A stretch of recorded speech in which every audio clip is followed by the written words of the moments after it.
Meg Turney, and I like anime. I'm Ross Everett, and it's not my sheet of nori. Really? Yep. Alright,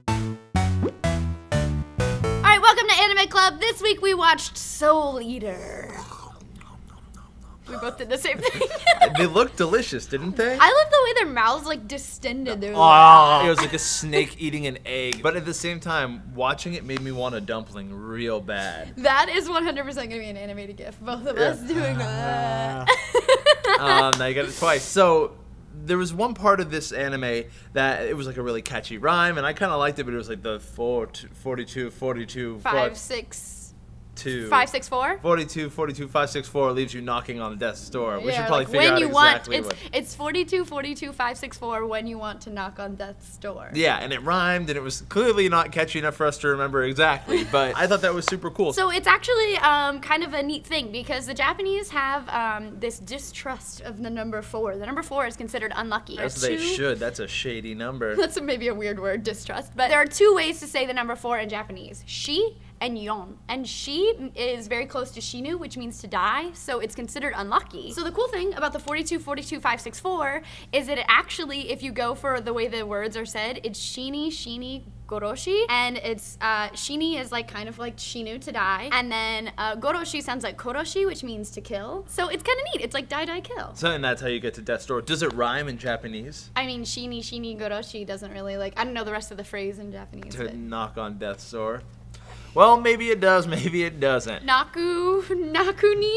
I'm just kidding. I'm like, Is that the real way to say it? No, I don't know. Because if I were to fake... nakushimasu. Okay, if I was to fake make up how to say knock, I'd be like, nakuru. Well, that's the thing is, like, you can come, the Japanese, you can do that a lot. You can say, like sexy is sekushi. Okay, so it kind of like, there's a little bit of phonetic translation over there. What did you think of Soul Eater? Soul Eater wasn't my favorite. I feel like there were parts that were funny, and there were boobs. There were a lot of boobs in the first 4 episodes. But I don't know. I felt like I couldn't tell. I'd be interested in seeing the subbed version because we watched it dubbed, and I felt like a lot of the phrases were like crammed into a spot or like needlessly elongated, and I wonder if they were just trying to fill the voice spots and if it's a bad translation or not. I'm so used to when I watch these dubbed animes having the mouths be off sync with the voices. I didn't even notice that. I didn't pick up on it. I liked it. I thought that the animation was different than for some reason, I'm kind of averse to certain styles of animation. I'm just, when I watch it, they have to win me over. This, I felt like the characters were almost a little bit more rounded than traditional animation that I've seen. That was kind of cool for me. I just got this. Does anime mean animation? Yes. We're learning things every day, you guys. It almost felt like it was for kids. Like I was like, okay, we're watching a kid's cartoon until there's a witch, or what you think's a witch, but she's like in a bath. They're grabbing boobs. Yeah. There's a lot of sexual stuff. You in got there. your first nosebleed in this anime. Is that a normal thing? Yes, nosebleeds are considered kind of, they're like the boner of anime. So it's like when a guy's turned on his nosebleeds, and they'll call attention to it as like, I know you think I'm sexy because your nose is bleeding. Okay, I thought he was just having an aneurysm, and I was like, no one's gonna help that guy. But at the same time, like, people are getting hit in the head with like throwing stars, and I actually, there were some moments where I laughed out loud at this, where it was like, I don't want you to date my daughter, and the kid's like, I would never, and then the dad like bursts through the mirror that they were talking to. Why won't you date my daughter? And so like that got a chuckle out of me. I liked Death. Death was easily the cool. best character in the whole series. Like, Blah. he's kind of clowny, but at the same time, like, he's just super revered by all the characters. So, like, you think that there's something else there. So we normally will watch 2 episodes as, like, an introduction, just get a feel for the series. But for this, we watched 4 episodes because there were 3 episodes just setting up what these characters were. And one thing that I liked is that each character that we focused on had like their thing.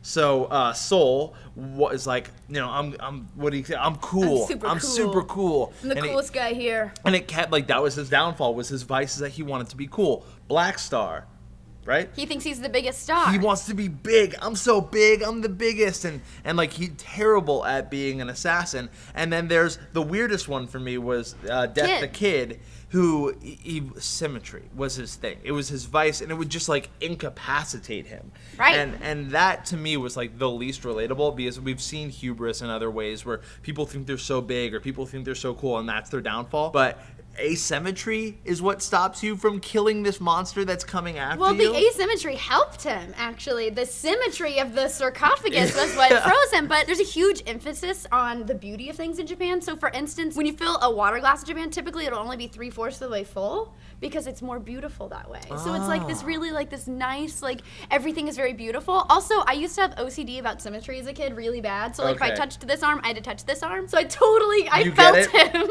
If something was perfectly symmetrical and trying to kill you, you'd be like, No. great, at least I'm Listen, going to go out with a beautiful thing. I didn't like that it was like, kill, wrath. That's what it said, wrath. And I was like, really? I didn't like that he didn't kill it. Also, the weapons were cool. Like, they're people. How do you become a person who transforms into things? Well, I felt like those were like there are two people or types of people in each of those partnerships. So there was the weapon, Right. and then there was the person that was trying to become the scythe. Oh, no. The Death Scythe was the weapon. Like, That the makes scythe more guy was sense. becoming the Death Scythe. So a lot but then more the other sense. one was like the soul collector-y person. And then the scythe would eat it, right? Right. And there was some cool stuff with like Al Capone was in there a little bit, which I love historical stuff like that. But what kind of an anime was this?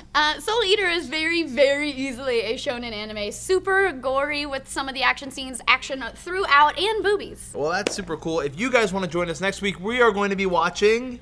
Fruits Basket! Sounds awful. I can't wait to hate on it. Ross Is it- literally said, I said, do you want to help me pick the anime next week? And he said, I don't know, you can pick it. And then I said, we're going to watch Fruits Basket. And he said, that sounds awful. That sounds terrible. I can't wait to watch it, you guys. If you want to join us next week, you can go to netflix.com/sourcefed. It gives you 1 month free of Netflix, and it helps us, supports the show. It's pretty fantastic. But enough about what we had to say about this show. Here's what you guys thought of Soul Eater. All the characters are likable, and they're all over the top and wacky, but they all have their own motivations that work for them. The animation still looks really fluid. The voice acting is still amazing. The story work is still great, and the lovable characters that come in here and there, like Professor Stein and the Shinigami and all these other fun stuff. Like, you don't see the Shinigami that much. But when you do, it's hilarious. Like, what Devil Reaper is coming in yelling, yo, what's up? Trying to give everyone high fives. Like Fullmetal Alchemist, I believe Soul Eater is a good intro to any Americans, especially males, looking to get into anime and manga.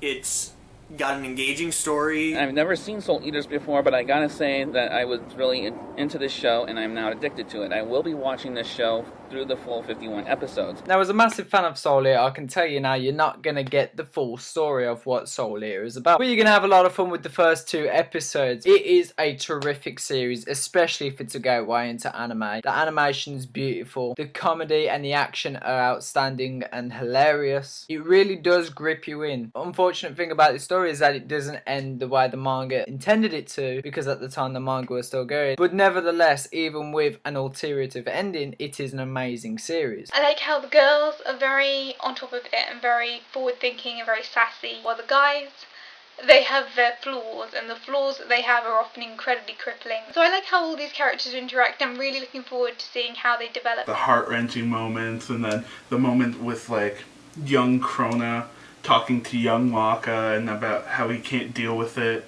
or his argument with his own shadow. It's like really touching, you know? And the fact that they can do that and then like the next second just have like, stop with the wobbly giggles, I told you I can't deal with them. Well, I like them.